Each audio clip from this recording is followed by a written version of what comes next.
Hello बच्चों, चलिए प्रश्न को देखते हैं। प्रश्न है डिहाइड्रोजनीकरण यानी डिहाइड्रोजनीकरण या फिर यहाँ पर रखा है डिहाइड्रोहेलोजनीकरण। यहाँ पर लिखा है डिहाइड्रोहेलोजिनेशन पर अणु सूत्र C6H13Br के साथ एल्किल हैलाइड अणु सूत्र C6H12 के दो समावयवी एल्केन X एवं Y प्रदान करता है।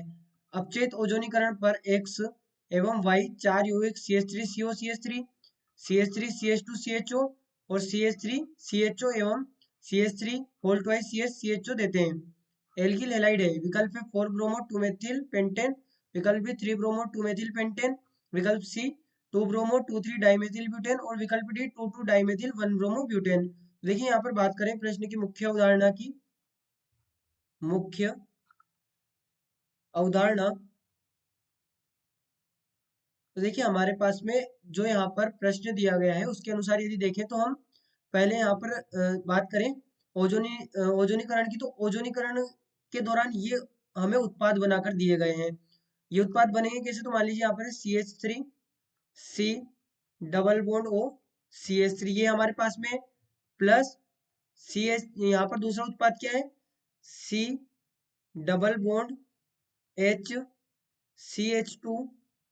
CH2 और CH3 ये उत्पाद है। तो अब देखिए होता क्या है कि ये बनते कब है?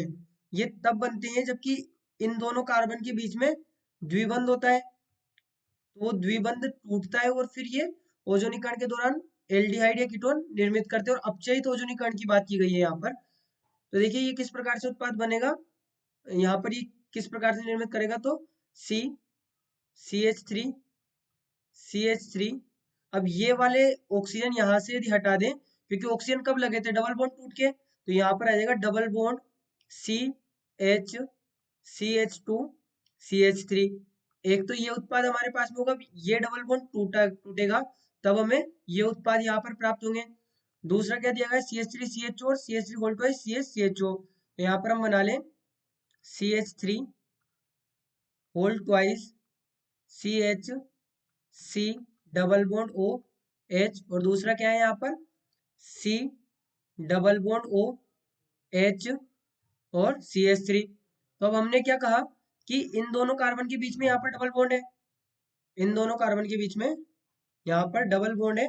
वो डबल बॉन्ड या द्विबंध टूटेगा तब जाके यहाँ पे हमें एल की यहाँ पर जब द्विबंध टूटेगा तो हमें जो यहाँ पर एल्डिहाइड है वो प्राप्त होगा। तो ये यहाँ पर किस प्रकार से होगा? ये होगा CH3 होल ट्वाइस CH। अब इन दोनों ये वाले ऑक्सीजन यहाँ पर लगे थे तो ये डबल बॉन्ड CH3 ये उत्पाद हमें यहाँ पर प्राप्त हो जाएगा। तो अब हमें दो उत्पाद यहाँ पर प्राप्त हुए।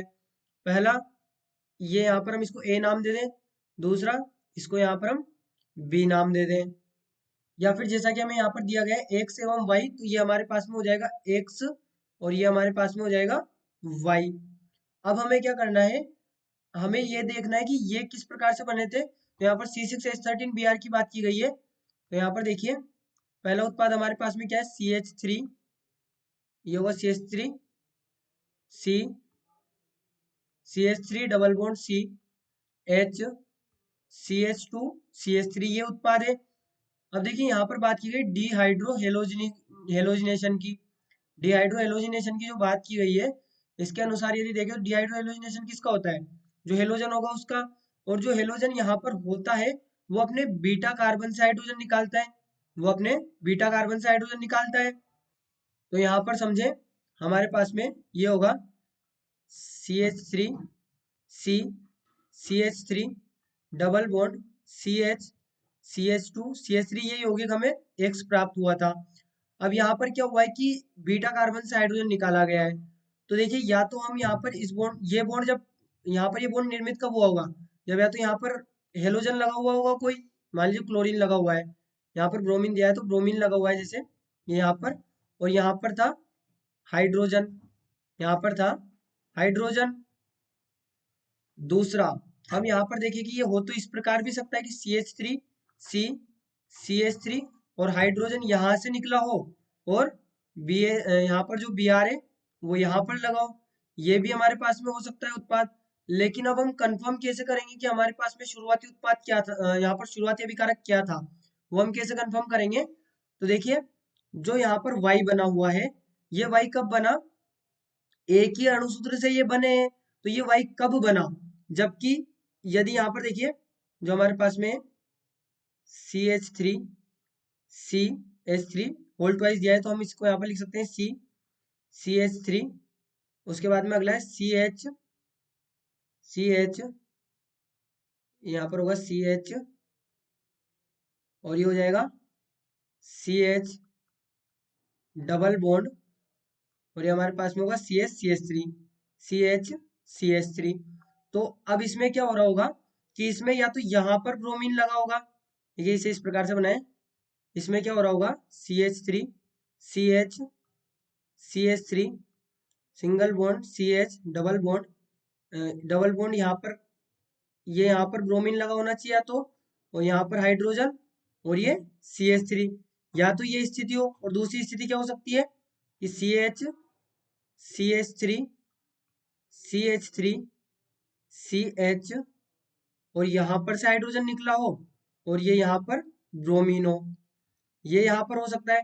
तो अब हमें यदि एक ही अभिकारक से दो उत्पाद बनाने हैं, तो हम यहाँ पर देख सकते हैं कि यदि हम ये वाला अभिकारक लेते हैं, यदि हम ये वाला अभिकारक लेते हैं, तो हमारे पास में क्या होगा, यहाँ पर हमारे पास में क्या होगा, हमें जो उत्पाद चाहिए वो मिल रहा होगा कैसे, ये वाला भी यहाँ पर बन रहा है और ये वाला भी यहाँ पर बन रहा है, दोनों जगह सेम है, ये वाला और ये वाला अभिकारक और ये वाला अभिकारक सेम है।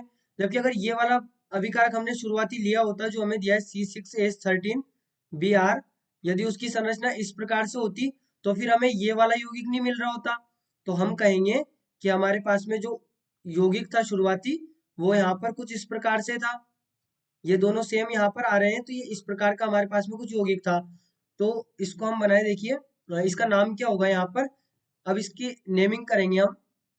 देखिए यहाँ पर एक चीज और ध्यान रखें कि ये जो उत्पाद था, इससे ये निर्मित हुआ है कब, जब हमने यहाँ पर उपयोग किया एक्वस KOH का, एल्कोहलिक KOH का, एल्कोहलिक KOH का जब हमने यहाँ पर यूज किया, तो हमें इससे उत्पाद प्राप्त, यहाँ पर ये होगा, इस उत्पाद से हमें प्राप्त हुआ कब, जबकि हमने एल्कोहलिक KOH का प्रयोग किया, और इसी उत्पाद से, या फिर ये दोनों सेम ही है, तो इसी से हमें ये प्राप्त हुआ कब, जबकि हमने एल्कोहलिक KOH का प्रयोग किया। और ये अलग अलग उत्पाद क्यों प्राप्त हुए, कि बीटा कार्बन से हाइड्रोजन निकलेगा, और बीटा कार्बन तो यहाँ पर इस वाले कार्बन का ये भी हो सकता है और ये भी हो सकता है, तो यहाँ पर इस कारण से ये दो उत्पाद हमें अलग अलग मिल रहे थे।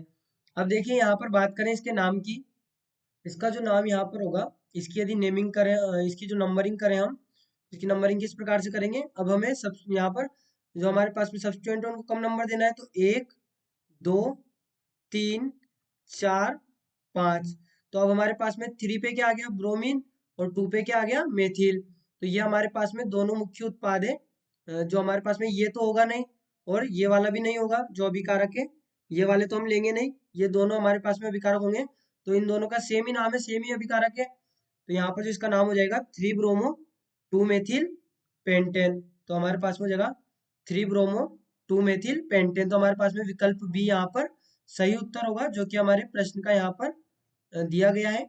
तो बच्चों आशा करते हैं आपको प्रश्न समझ आया होगा। धन्यवाद।